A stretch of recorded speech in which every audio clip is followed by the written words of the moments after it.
Graça e paz, tudo bem com você?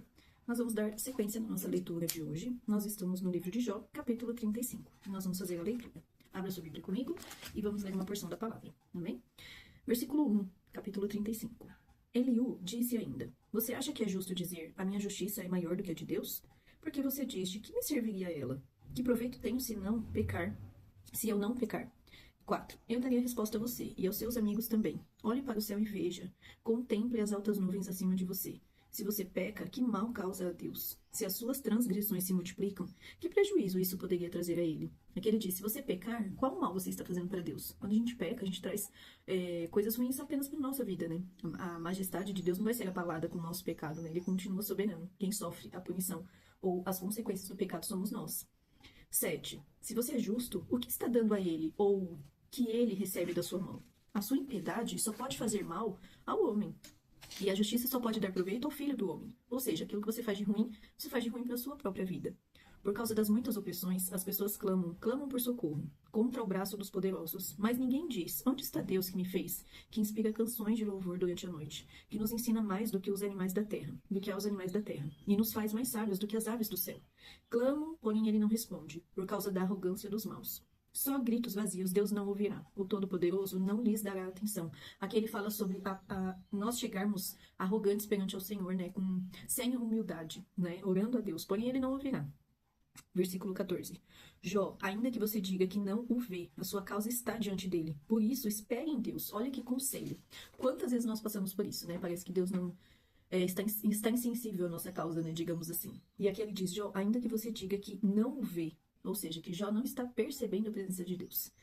Ele está cuidando da sua causa. Espere em Deus. A sua causa está diante dele. Que tremendo, né? 15. Mas agora, porque Deus na sua ira não está punindo, nem fazendo muito causa das transgressões, você abre sua boca com palavras vazias, amontoando frases sem sabedoria. E aí nós vemos a terceira fala de Eliú, né? Esse amigo que se apresenta ali durante o discurso dos 3 amigos de Jó que o visitam, né? Porém, esse jovem fica observando de fora, e aí, num determinado momento, ele se apresenta, explica por que ele tá chegando nessa conversa, né? Por que ele vai se intrometer, digamos assim, nessa conversa.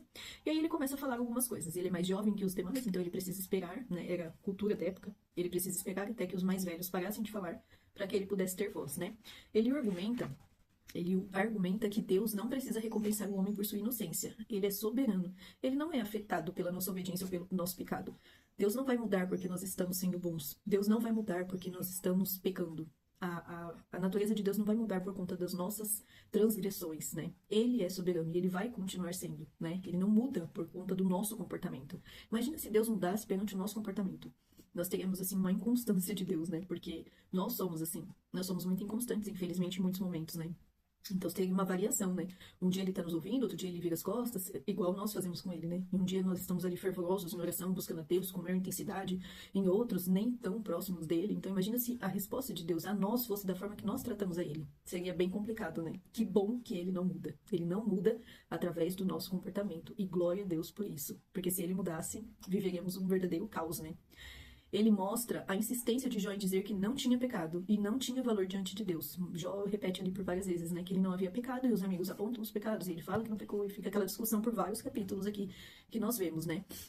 E ele também enfatiza a grandeza de Deus, afirmando que o homem não o atinge quando peca e que Deus não ouve orações vazias e cheias de orgulho. Nós vimos aqui ele falando no final, né, orações, palavras vazias, né.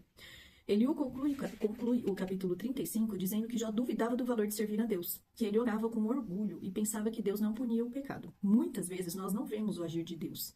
Nós não vamos ver, assim, algo muito claro, muito, né, ali na nossa cara. Porém, isso não significa que Deus não está agindo, né? Nós temos que crer que ele faz do jeito dele e a vontade dele é boa, perfeita e agradável. E amém. É isso, né? Você já se sentiu assim?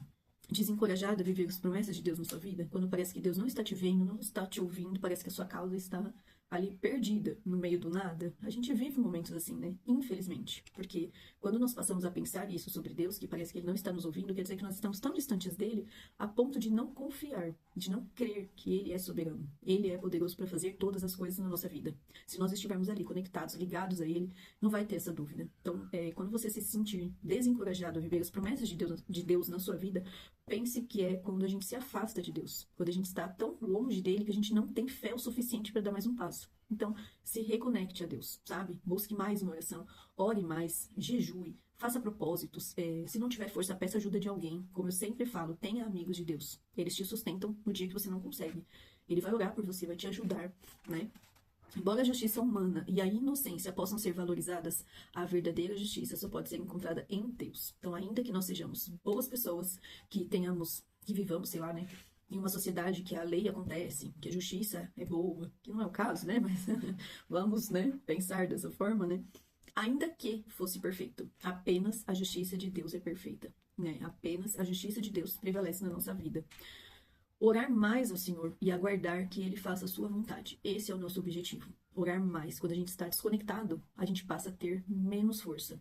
A gente passa a ter menos visão daquilo que Deus pode fazer. Que a gente volte a se reconectar ao Senhor nesse dia. Em nome de Jesus. Ele argumenta que Deus não pode ser influenciado pelas ações do homem. E isso é fato, né? Como a gente leu aqui.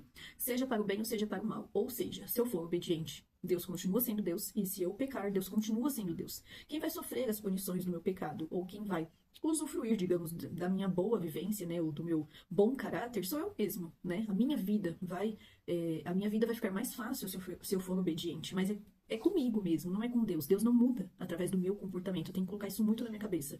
Se eu for legal, Deus continua sendo Deus. Se eu for mal, Deus continua sendo Deus. Ele é soberano.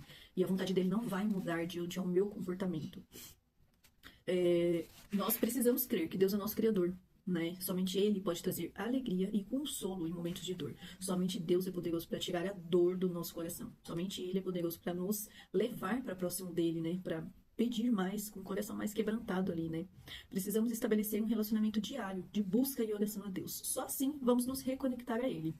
Ele o critica a forma como eles buscavam a Deus em meio ao sofrimento. Aí ele fala, né, que em meio ao sofrimento eles clamam, mas com palavras vazias. Abrem a boca, mas um amontoado de frases sem sabedoria. Olha que forte isso, né? Muitas vezes oramos de formas vazias e esperamos a resposta de Deus. E Deus não espera isso de nós. Deus quer ouvir a nossa voz, a nossa sincera oração.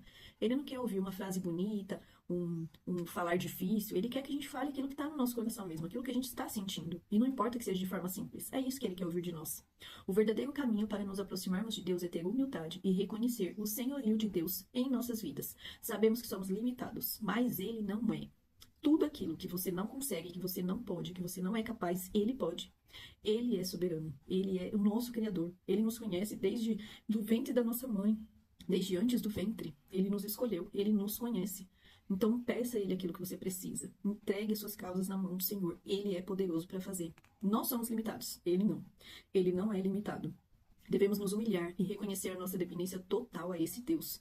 Quando nos entregamos verdadeiramente a Ele, temos uma vida saudável de oração e busca pela vontade dEle, no lugar de recompensas materiais ou manipular a vontade divina. Então, aí no lugar de tentar manipular a vontade de Deus ou tentar buscar coisas materiais, quando nós estamos ali conectados com Ele, a vontade dEle é o que nos importa. E a vontade dEle, como eu já falei aqui em outras ocasiões, né? A vontade dEle é boa, perfeita e agradável a Ele. Eu ouvi isso outro dia numa pregação, né? Até comentei aqui, se alguém assistiu o vídeo vai lembrar. E mexeu muito comigo isso, porque até então as pessoas costumam falar, a vontade de Deus é boa, perfeita e agradável. Ok, para por aí. Mas ela é boa, perfeita e agradável a Ele, que nos conhece, não a nós, né? Nem sempre a vontade dEle vai coincidir com aquilo que nós esperávamos. Isso não quer dizer que isso é ruim. Isso quer dizer que Ele nos conhece tanto a ponto de nos dar aquilo que nós precisamos. Que nós possamos ser humildes nesse dia. Né? O tema dessa mensagem de hoje é: seja humilde. Que possamos ser humildes e buscarmos a Deus verdadeiramente. Não com palavras, como diz aqui no versículo 16. Não com palavras vazias, com um amontoado de frases sem sabedoria. Mas buscando a sabedoria divina. A sabedoria que nós só encontramos em Deus. Que possamos ter um dia abençoado pelo Senhor. E que possamos estar aqui amanhã novamente para mais uma parte da leitura da palavra do Senhor. Em nome de Jesus. Deus abençoe e até o próximo.